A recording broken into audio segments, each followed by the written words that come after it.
हो आप लोगों को। एक बड़ा खूबसूरत सा प्रोग्राम हो रहा है राइटर एसोसिएशन का, हमारी शुभकामना है। और आज इस महान उत्सव में हम शामिल हो रहे हैं, ये हमारे लिए खुशी की बात है। मैं अपने फेडरेशन की तरफ से, फिल्म फेडरेशन की तरफ से बहुत बहुत बधाई देता हूँ और इसी तरह का प्रोग्राम होना चाहिए। बहुत बहुत धन्यवाद। राइटर एसोसिएशन ने अवार्ड किया है, बहुत अच्छी बात है। राइटर्स दे रहे हैं राइटर्स को अवार्ड्स, तो आई थिंक बहुत अच्छा है। मैं फर्स्ट टाइम आया हूँ इसमें, देखता हूँ अभी कैसे है। But I hope that everything goes well. और हमेशा इनका राइटरों को हमेशा हमको इनकरेज करना चाहिए। राइटर्स हैं तो स्क्रिप्ट, जब पिक्चर बनती है तो first and foremost thing is the script, और उसके लिए I think writer is the main backbone of the film. And I think ये जो भी किया है SWA ने, बहुत अच्छी बात है और ये इनकरेजमेंट करना चाहिए और सबको आई थिंक इसको सब फुल सपोर्ट करना चाहिए। Thank you. Project sir again जिसके लिए मैं नॉमिनेट हुआ हूँ उसका सीजन 2 की राइटिंग चल रही है, और साथ में ही कुछ फिल्मों पे काम चल रहा है सर, जिनका नाम अभी ले नहीं सकता मैं। तो sixer season 2 obviously I am writing right now. अच्छा, मैं सबसे पहले तो ये कहूँगा कि ऐसे अवार्ड्स, कितनी खुशी की बात है कि राइटर्स कम्युनिटी के लिए एक अवार्ड है और जिसको फेलो राइटर्स ने सिलेक्ट किया है। ऑल्सो अगर अवार्ड न भी हों, सिर्फ सारे राइटर्स यहाँ मिल रहे हैं और उन पे फोकस है, और राइटर्स के लिए इतने सारे माइक और इतने सारे कैमरा लगे हुए हैं, ये फिल्म इंडस्ट्री में बड़ा कम होता है। यहाँ पे आप बाकी जो अवार्ड फंक्शन होते हैं वहाँ पे राइटर्स को बड़ा पीछे कहीं बिठाया जाता है, एकदम छुपा दिया जाता है। यहाँ कम से कम हम लोग सामने हैं, अपना काम सेलिब्रेट कर रहे हैं, अपने साथियों का काम सेलिब्रेट कर रहे हैं। It's a very happy day.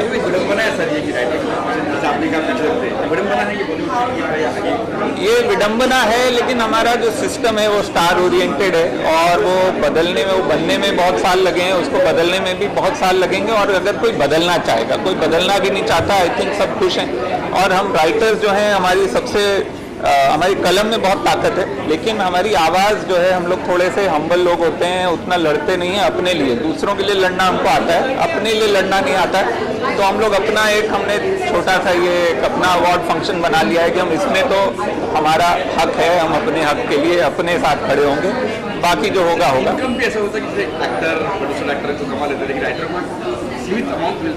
बिल्कुल, अरे सीमित मतलब कई बार ना भी मिले राइटर तो बेचारे फिर भी काम करने को तैयार हैं, जो गलत है।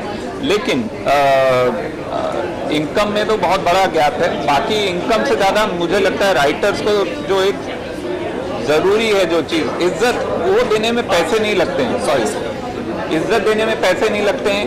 आप किसी को प्यार से उससे बात करो, तमीज़ से बात करो, उसमें कोई पैसे नहीं लगते हैं। उसमें भी लोग कंजूसी करते हैं, उसमें भी लोग सोचते हैं कि राइटर को इज्जत, पैसे तो हम दे नहीं रहे, इज्जत भी नहीं देंगे। वो बहुत बड़ी प्रॉब्लम है। एक कल्चरल माइंडसेट हमारा ये है कि इसका काम शुरू में हो गया, अब इसको निकाल दो। अब वो फिल्म सेट पे भी जाता है राइटर को, कई बार कुर्सी नहीं मिलती है बैठने को, ठीक है।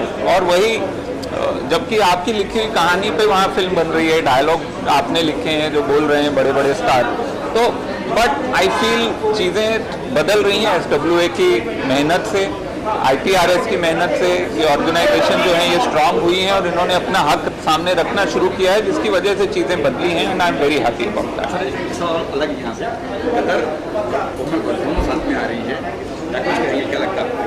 अगर गदर 2 और ओह माय गॉड दोनों साथ में आ रही है, मैं सर इन फिल्मों पे नहीं, फिल्मों पे कोई कमेंट नहीं करूँगा मैं अपने।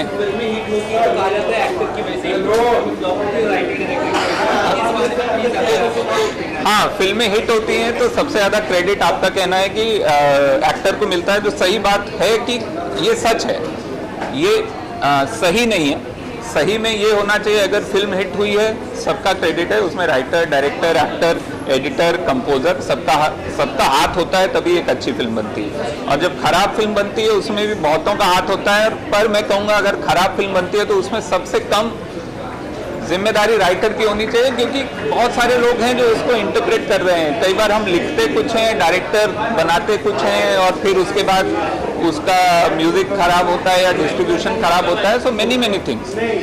बट ये ज़रूर है कि जो फिल्म चलती है, जो अच्छी फिल्म होती है, उसमें राइटर का बहुत बड़ा योगदान होता है और वो होना चाहिए और उसको इज्जत मिलनी चाहिए। बहुत खुश हूँ कि स्क्रीन राइटर्स एसोसिएशन ने ये अवार्ड रखा है to felicitate, to award their own I think the writers are the best people to judge their own work and to award each other and encourage each other, because award जो है धीरे धीरे हमारी industry में अपना importance चला जा रहा है अवार्ड्स का, वो टेलीविज़न शोज बनते जा रहे हैं। मेरी ये उम्मीद है कि ये शो ऐसा नहीं है और ये एक जेन्युइन अवार्ड फंक्शन है। As part of the community, as part of the industry, I just wish and hope more and more original writing talent comes out of this country, because they're a very vast and amazing country and amazing minds. So it's about encouraging them and making sure that they earn good money so that they come out with good work.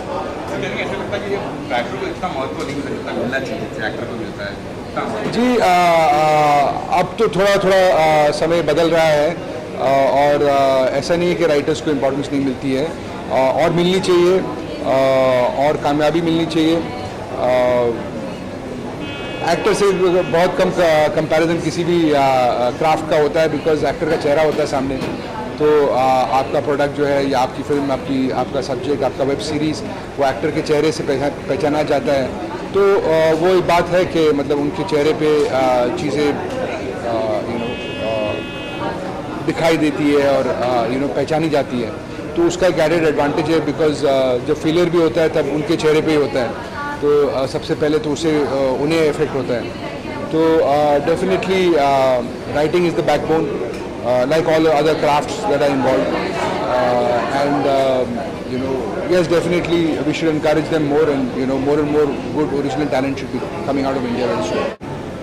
क्योंकि मैं तो सालों से FWA फिर SWA का member रहा हूँ as a writer, तो एक बहुत ही एक अमेजिंग कल्मिनेशन है जब आप शुरू से जाते थे रजिस्टर कर अपना स्क्रिप्ट करने से, फिर आप फिल्म लिखते थे, जो फिल्म बनती थी, और अब फाइनली ये एक हैप्पी एंडिंग है जहाँ पर हम खड़े हैं एक स्टेज पे। और more power to the writers association, more power to all the writers. और मैं एक आखिरी बात यही कहूँगा कि बस ये award in a way also dedicated है उन सारे राइटर्स को जो कभी सोचते हैं कि वो भी एक दिन इस तरह हमारी तरह एक मंच पे खड़े रहेंगे। This is for them, it's all possible. आप बस मेहनत करते रहो, लगे रहो, एंड थैंक यू। एक और चीज़ मैं कहना चाहूँगा, एक बहुत कमेंडेबल चीज़ है वेब के लिए जो काम अभी हो रहा है, उसमें अडेप्टेशन और ओरिजिनल्स को डिफ्रेंशिएट करके और टैलेंट को एक्नॉलेज करना और अप्रिशिएट करना, I think is a very very good move, क्योंकि इन दोनों ही कैटेगरीज़ की अपनी अपनी स्पेसिफिक नुआंसेस हैं, which is very good. And I am hoping आगे भी जाते वक्त जैसे जैसे कॉम्प्लेक्सिटीज़ बढ़ेंगी, मीडिया जैसे जैसे मर्ज करेंगे, वैसे वैसे नई कैटेगरीज और ऐड होती जाएंगी, आई वुड से। और एक और इम्पॉर्टेंट चीज़ है जो हम फाइनली रिकग्नाइज करने लगे, मतलब ऐसा नहीं था कि राइटर्स बहुत अच्छे राइटर्स शुरू से आए हैं, बट एक राइटर को रिकग्नाइज करना, बिकॉज एक सफ़ेद कागज़ को जान फूकना, फिर उसकी एक विजन बन के पर्दे पे आना, वो जो एक इम्पॉर्टेंट एस्पेक्ट है जिसके, बिकॉज क्या होता है स्टार्स होते हैं तो एक स्पॉटलाइट क्रिएट होती है, actors are in front of the camera, there is a lot of celebration of other people, but finally SWO has taken this initiative to recognize the talent behind making those big blockbusters, big web shows, big stories. तो वो एक recognition जो है एक बहुत important award है, और specially writers के लिए वो बहुत सिग्निफिकेंस अज्यूम करता है, बिकॉज आप उसको रिकग्नाइज कर रहे हैं जिसने उस जम को पैदा किया है और फाइनली जगह पर दिखाया। and the event has been organized so well.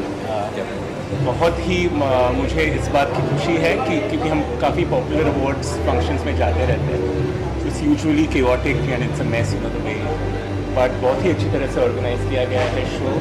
और ये इट्स ऑब्वियस क्योंकि राइटर्स कम्युनिटी ने किया है, तो एक तरह की डिसिप्लिन है उसमें। मैंने कहा स्टेज पे एक छोटी सी चीज़ की हर एक को एक अलग ट्रॉफी दी गई है, टाइम पे प्रोग्राम शुरू हो रहा है, there's very well organized, very good volunteers. So congratulations to the Screenwriters Association as well. Great.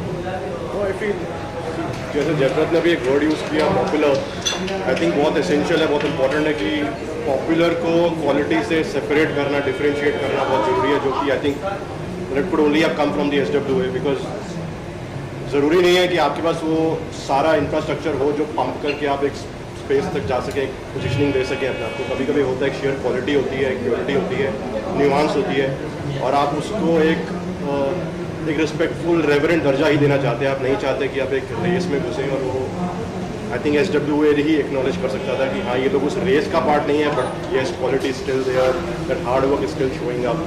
So I think kudos and it's great for On the contrary, actually, with sitting with and amongst everybody in yes, there is and even if you go through the nominee list, overwhelming. all of them are such great names.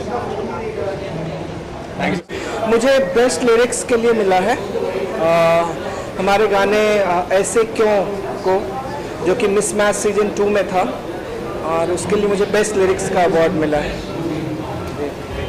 And I am very happy, thanks to SWA and all the jury members कि हमें ये award मिला।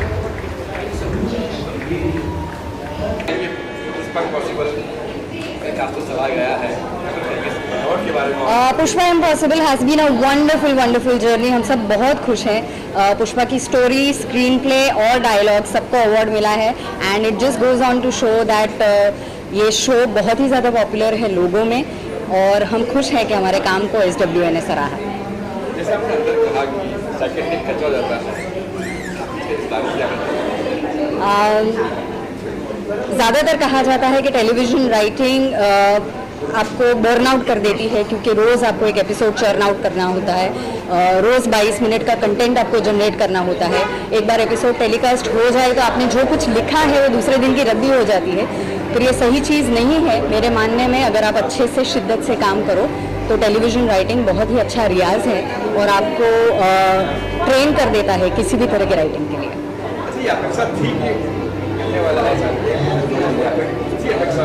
जिस तरह से Pushpa impossible serial की TRPs बढ़ रही हैं, जिस तरह से लोग उसे सराह रहे हैं, जिस तरह से ट्वीट्स आ रहे हैं, जिस तरह से FB पर उसकी चर्चा हो रही है, हाँ हमें अपेक्षा थी कि पुष्पा इम्पॉसिबल की राइटिंग टीम ये ज़रूर जीतेगी।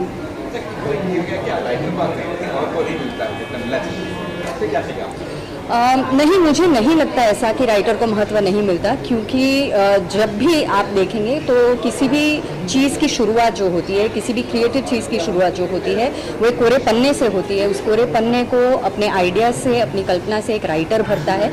तो अगर प्रोड्यूसर को स्क्रिप्ट पिच करनी है, एक प्रपोजल पिच करना है, या चैनल को एक प्रपोजल पिच करना है अपने स्टूडियोज़ को, तो कहीं ना कहीं एक राइटर की ज़रूरत पड़ती है। और जब एक अच्छा शो, एक मुकम्मल शो आपको बनाना है, तो वो बिना राइटर पॉसिबल नहीं है। तो मुझे नहीं लगता कि राइटर्स की वैल्यू कम है, और राइटर्स को अपनी वैल्यू बिल्कुल ही कम नहीं समझनी चाहिए। या राइटर बहुत सही कहा स्नेहा जी ने, बैकबोन है टेलीविज़न सीरियल के लिए। और टेलीविज़न सीरियल एवरी डे सुबह को उठकर ब्लैंक पेज पर लिखना, ये एक बहुत चैलेंजिंग मामला है। मैं इस इंडस्ट्री में करीबन 22 साल से हूँ, और अब तक मैं करीबन 10,000 एपिसोड्स लिख चुका हूँ अलग अलग सीरियल्स के। और फिर भी आज जब बैठता हूँ कोरे पेज पर लिखने के लिए, तो आज भी वही फीलिंग महसूस होती है कि मैं आगे क्या लिख पाऊँगा और किस तरह से मेरे ऑडियंस को ये चीज़ पसंद आएगी। तो definitely it's a very challenging platform of writers, और चाहे वो डायलॉग राइटर हो, स्क्रीन प्ले राइटर हो, चाहे वो स्टोरी राइटर हो। लेकिन किसी भी चीज़ की शुरुआत, जैसे कि हम पाया कहते हैं, वो राइटर है, and we are proud to be writers. Well, dialogue writers हैं हम लोग, तो जनरली लोगों को लगता होगा कि डायलॉग राइटर्स इतना क्या लिखते होंगे उसमें, या फिर कितना डिफ़िकल्ट होता होगा उनका काम।